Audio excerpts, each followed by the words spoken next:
Hello, welcome. In this session, my name is Safradio Salmoni Mwijage from Edukea Tanzania.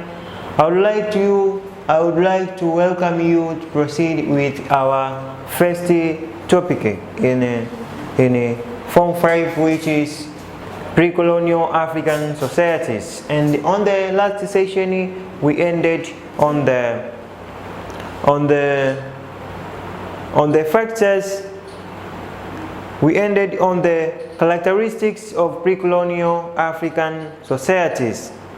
So let us see another part, which is why some African societies were able to develop the feudal mode of production, or the reasons for the development of African political organization. It means that the reasons that made African society to be able developing in the feudal mode of production.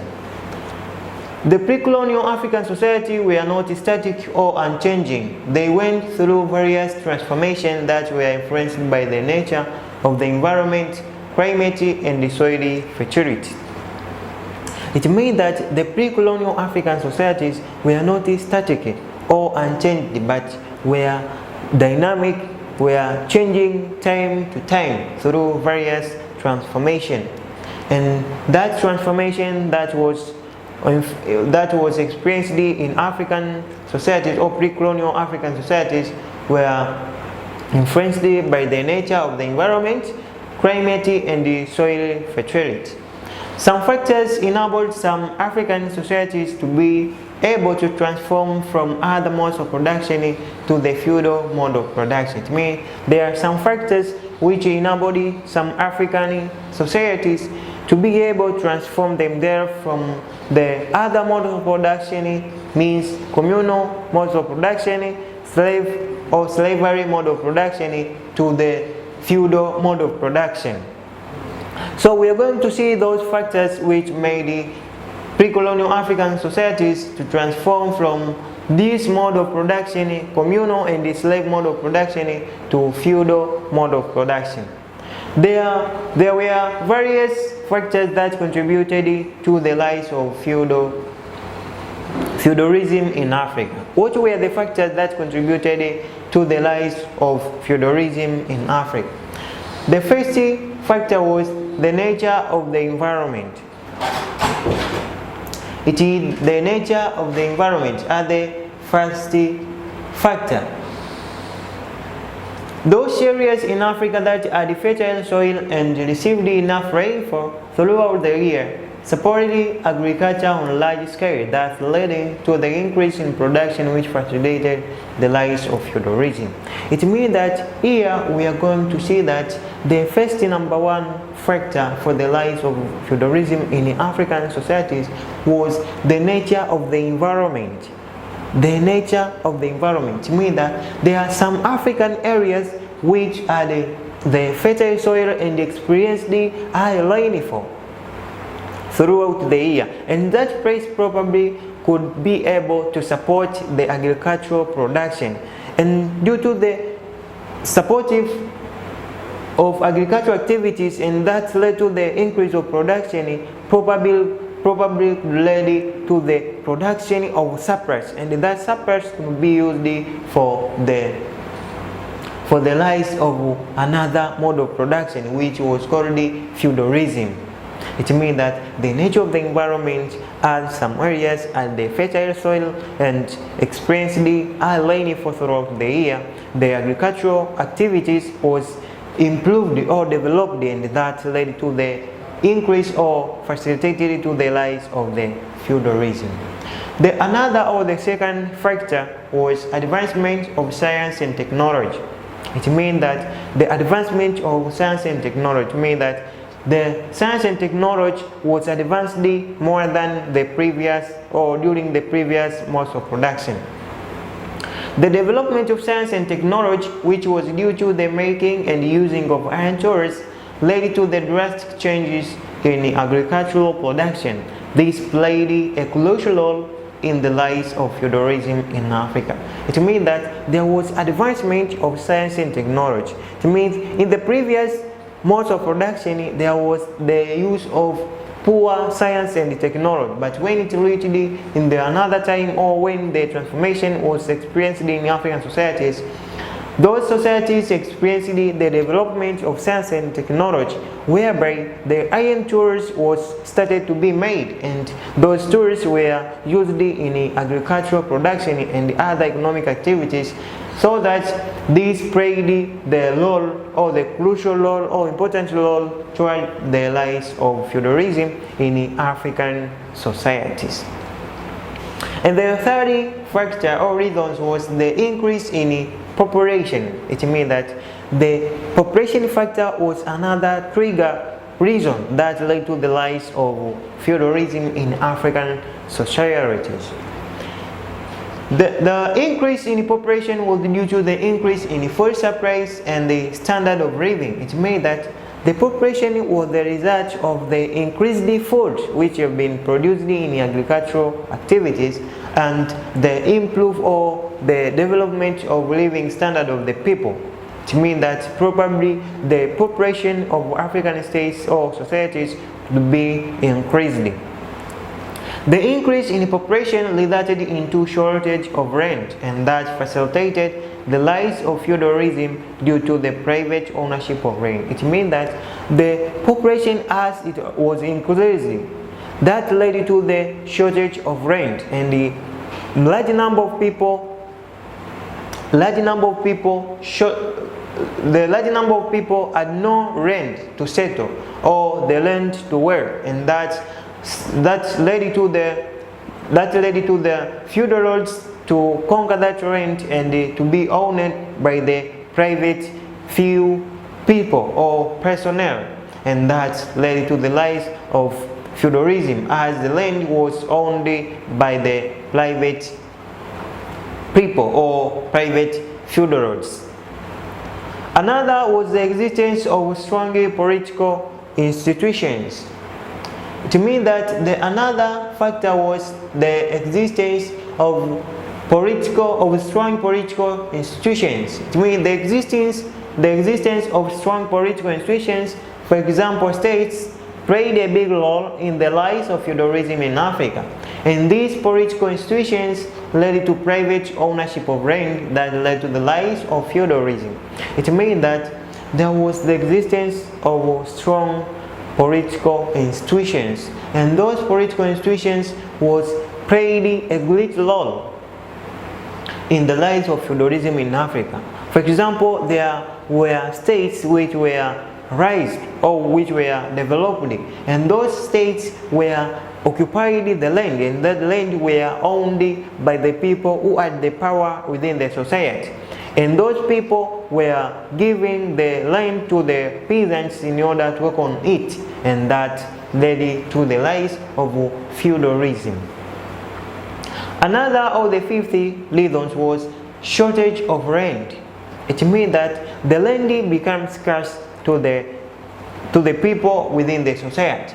The shortage of land and its increase in value contributed to the development of productive forces, since the people were conditioned to use small plots of land. Such factors flattened the existence of communal mode of production, consequently paved the way for the rise or for the development of feudalism.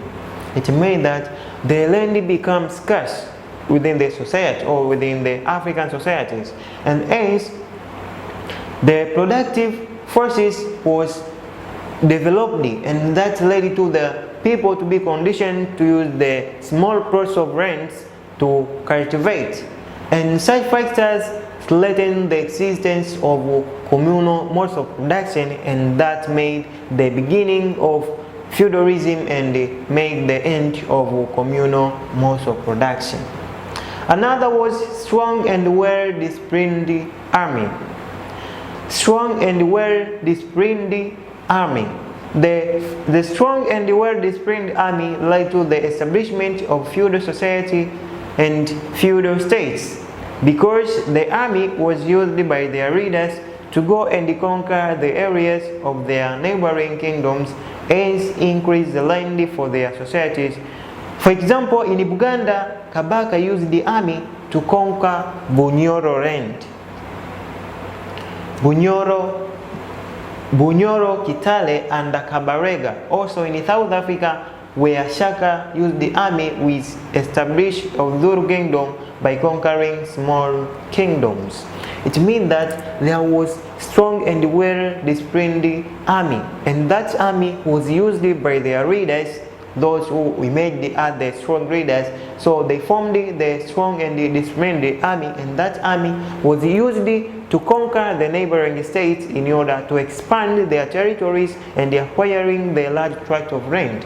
And that land increased those people to recruit the people who could work on that land, and the society could become with classification of two classes. That's why the feudalism was developed. For example, society in Buganda, Kabaka used his army to conquer the Bunyoro, Kitare, and the Kabarega. It means Kabaka ordered his army to conquer Bunyoro, Kitare, and the Kabarega in order to increase the area. Also in South Africa, the Shaka used his army with establishment of Zulu kingdom by conquering the smaller states or smaller kingdom, and that led to the rise of feudalism. The another was the growth and the control of trade. It means the trade was grown and controlled by some people.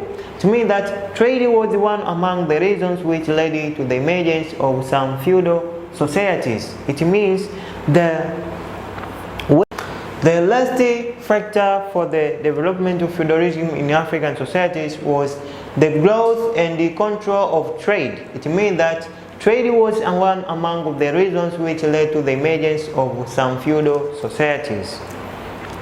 It means some African societies were participated in a trade, and that trading activities contributed to the emergence of feudal societies. These societies which engaged in trade acquired iron tools and guns as well, and these were used in agricultural production and expansion, as well as consolidation of feudal societies or states. It means that those societies which engaged themselves in trading activities, they acquired iron tools and guns, which were used in agricultural production, as well as expansion and consolidation of feudal societies or states.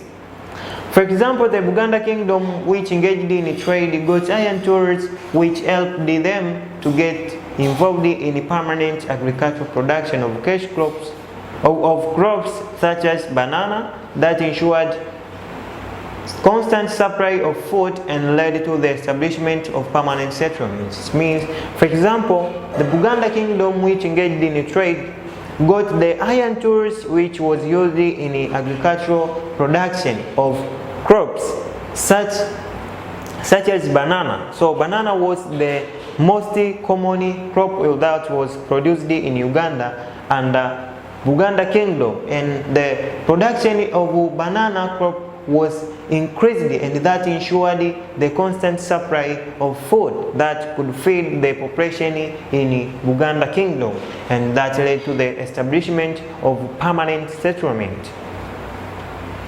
So these were the factors that led to the rise of feudalism in African societies.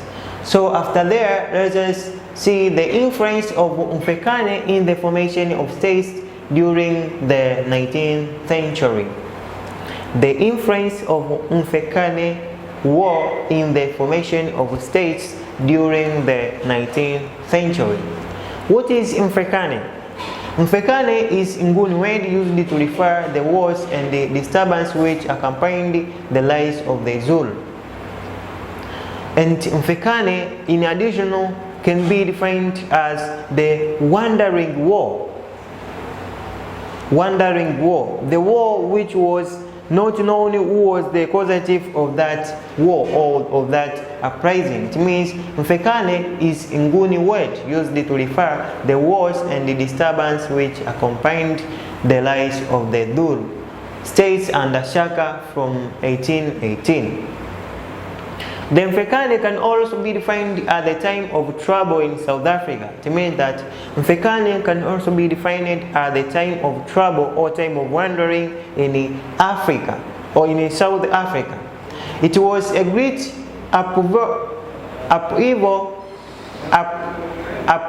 which affected areas as far as western part of Tanzania. It means that this was the great war or the great conflict that affected areas as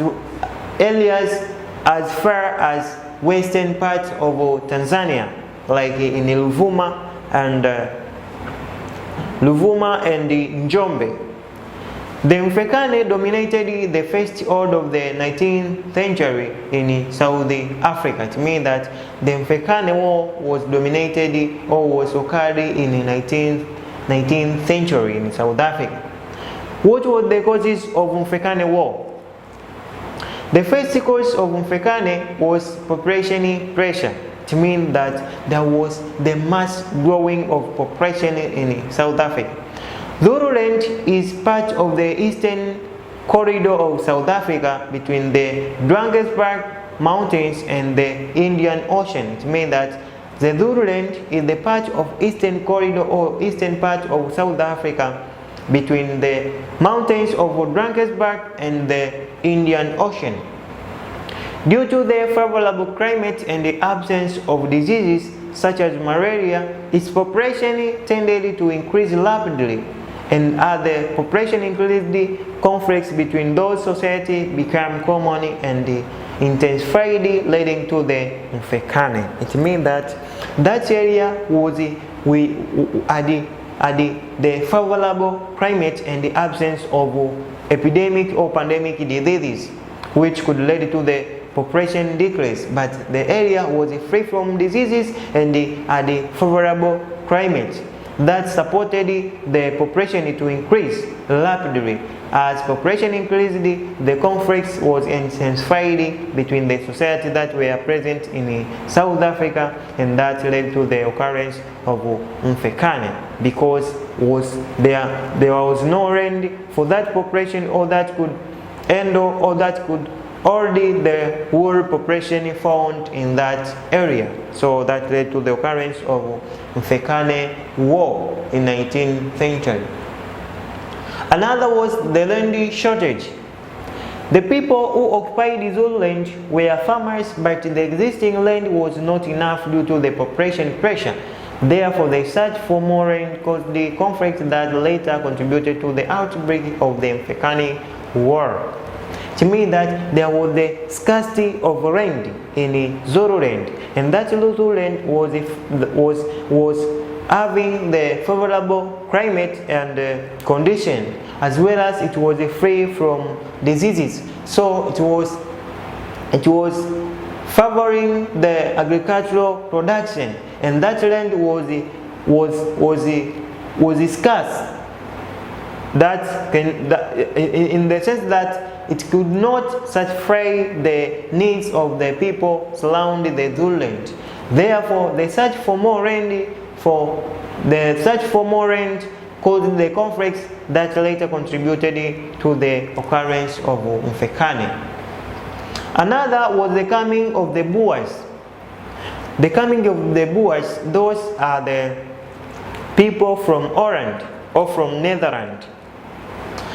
During the Boer trek, the Boers left Cape Town away from British control and moved into the interior of South Africa.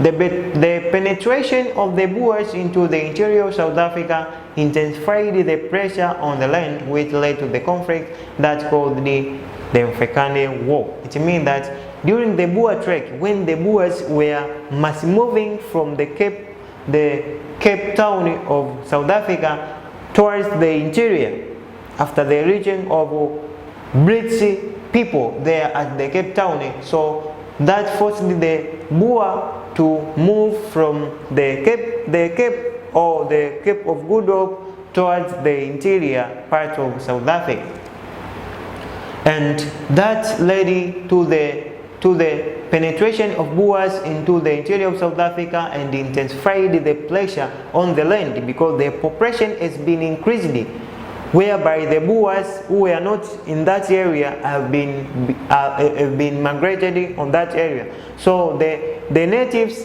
had lacked the land that was occupied by the migrants or Boers, and that led to the conflicts of land between the Boers and the native people, and that led the presence or the occurrence or the outbreak of Mfecane War.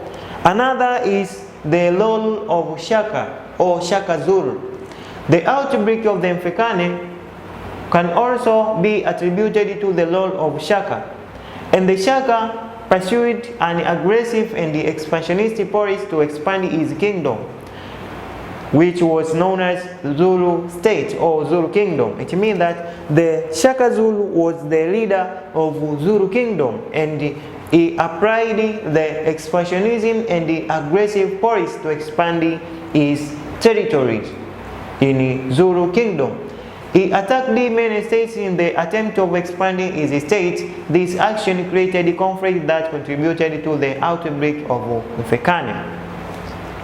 It means that the Zulu attacked the Zulu Kingdom under their leader Shaka Zulu attacked their neighboring states or kingdoms in attempting the expansionism of his state or expanding his states, and this action created conflicts of attaining the territory of the land near the Zulu land or in South Africa, and that led to the outbreak of Mfecane. Another was the control of profitable trade. It means the control of profitable trade was another factor whereby every state or kingdom in South Africa was struggling to gain the control of profitable trade around South Africa.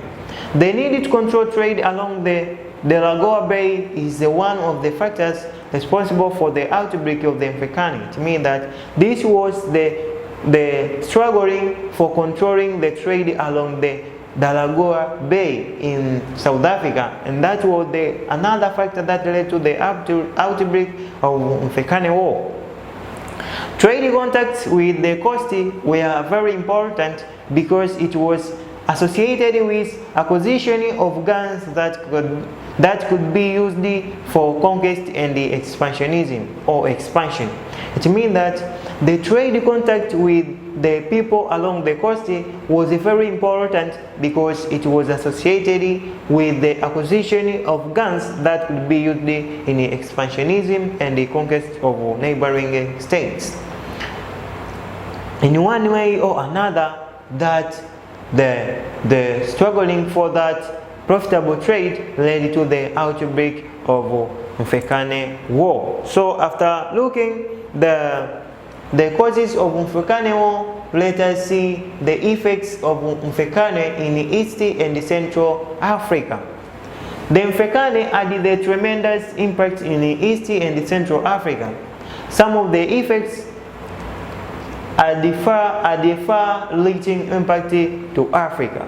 So let us see the effects of Mfecane War in East and Central Africa. The first one was formation of states. It means that led to the formation of states. The Mfecane led to the state formation because the severity of this war led to the formation of strong armies for protection. But it led to the formation of states. The Mfecane led to the state formation because the severity of these wars led to the formation of strong armies for protection. But these armies were later used for conquest and expansion, thus forming states. It means that the Mfecane led to the formation of states, and those states and that states were formed or were under the strong armies, and that armies was used for protection. As far as from protectionism was used, that army or that state was used their army to conquest and expand their territory, and that led to the formation of states. For example of this, or the examples of these states which were formed during the Mfecane War was Shangaan state in Zimbabwe. It means that the states which was resulted from Mfecane War was Shangaan state in Zimbabwe. But another effect was the spread of Nguni speaking people. It means the Nguni speaking people were spread in East and Central Africa. The most permanent result of the Mfecane War were the spread of the Nguni speaking people. This is not Ngoni. Ngoni are the people, but Nguni is the language. So spread to the Nguni speaking people. These people were called various names in different parts of Africa. They were called the Ngoni in Tanzania, the Matebele in Zimbabwe, and the Kololo in Zambia. It means that the spread of these people in different parts of Central and East Africa was built or gained the different names according to the regions where they migrated to. In Tanzania, those people were called Ngoni, and in Zimbabwe were called Matebele, and in Zambia they were called Kololo. So this was another effect, means the Nguni speaking people were spread to the East and the Central African areas. The third one was introduction of military techniques. Introduction of military techniques.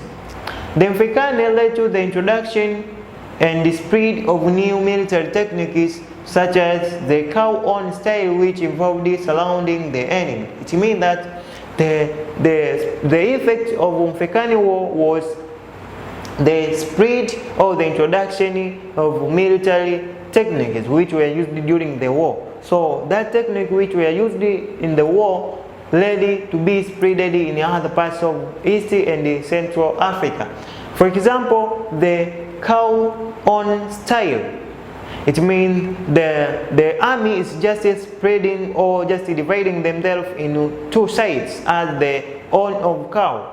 It means the first part will divide in this way and the other will divide in this way, and they will attack the enemy in between their central area. So when a group of people part this way and the other part this way, they will attack their enemy on the center.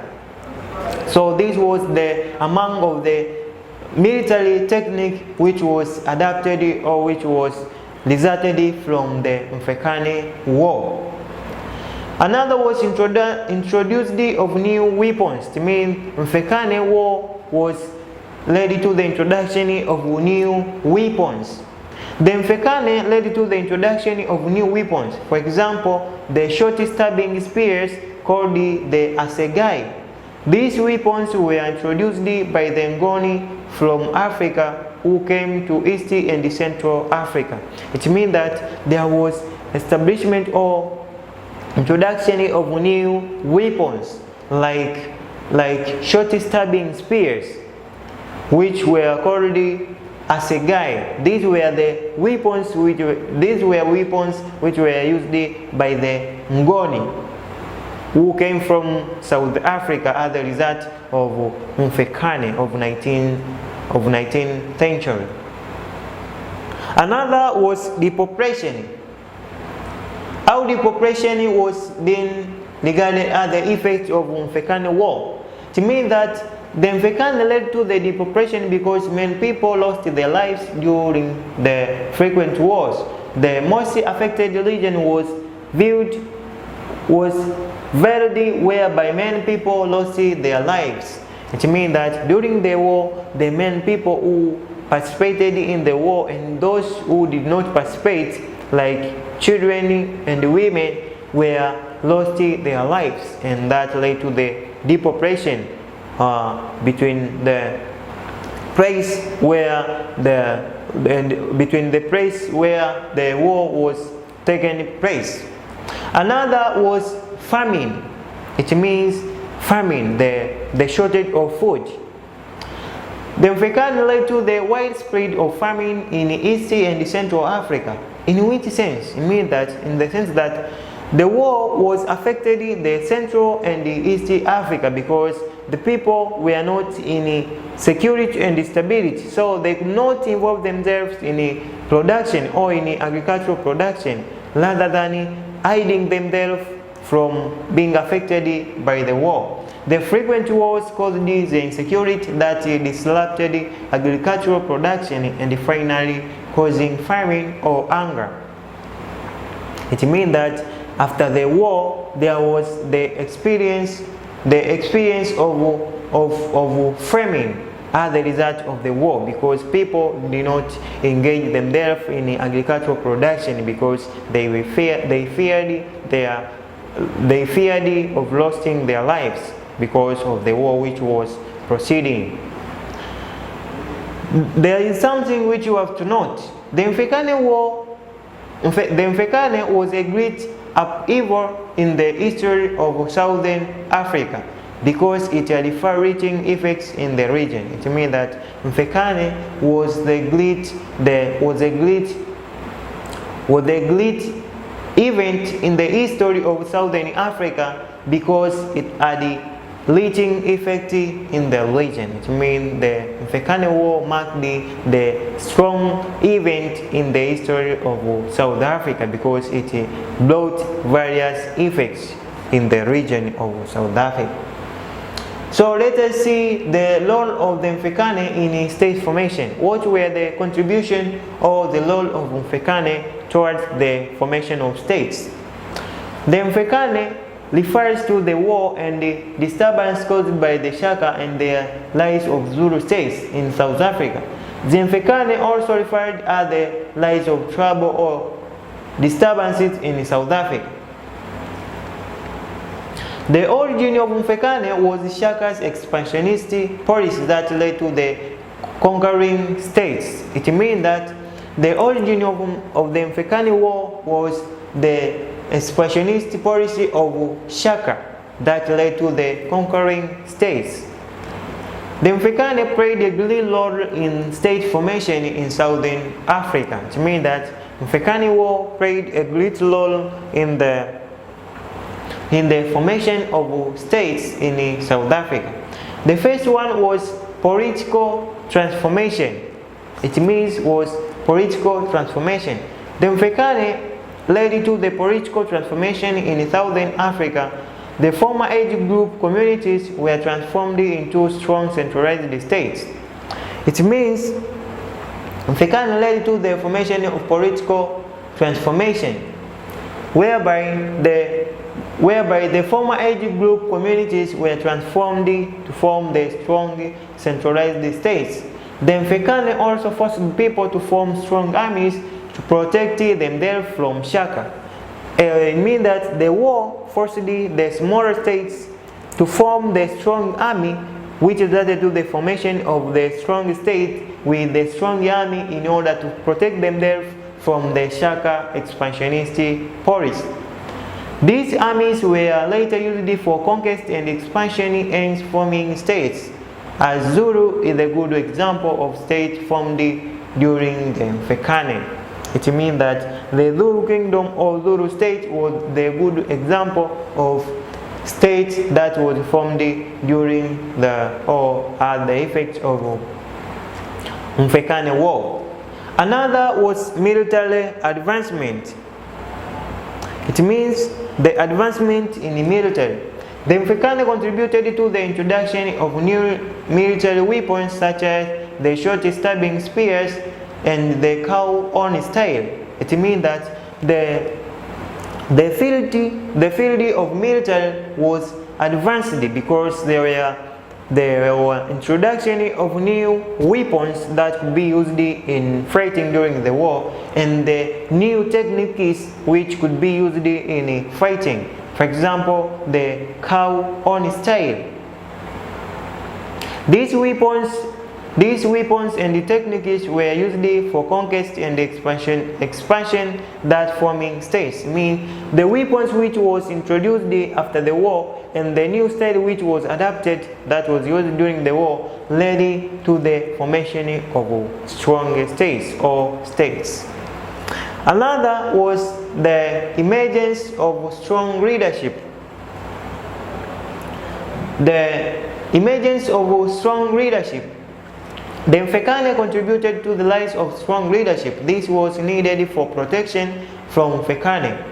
Strong leadership had a big role to play in the state formation because the leaders united the people to form states. It means that after the Mfecane War, there was emerging leaders that led to the formation of the states that could protect them there from the expansionism policy of Shaka, and that the leadership led to the unification of people to form the states. Another was the migrations. It means that Mfecane led to migration. The societies through which they passed were forced to form strong states to protect them there from the Mfecane.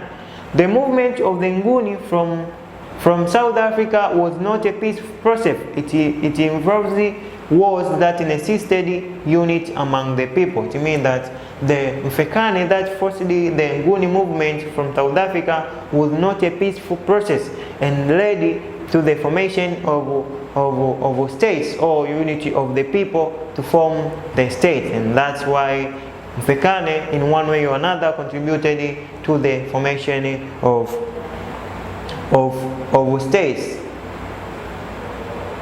states. So there is something which you have to note here.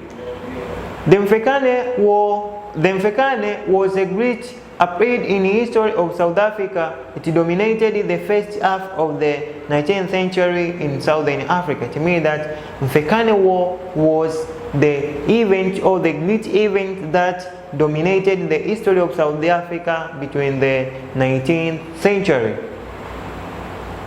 So after there, I would like to give you an exercise which you have to perform. And our exercise is comprised with two questions. And the first one is explain the causes of Mfecane War. And the second one is assess the factors for the development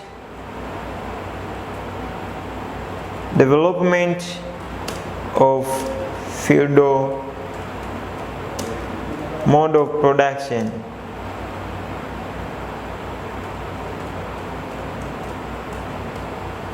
It means that our exercise which you have supposed to perform is, the first one is explain the causes of Mfecane War, and the second one is assess the factors for the development of feudal mode of production. So until there, this is the end of our lesson. I would like to thank you for being with me from the beginning to the end, and I would like to wish you the good preparation and good studying spirit for the future success. So thank you. Welcome in the next session. Bye bye.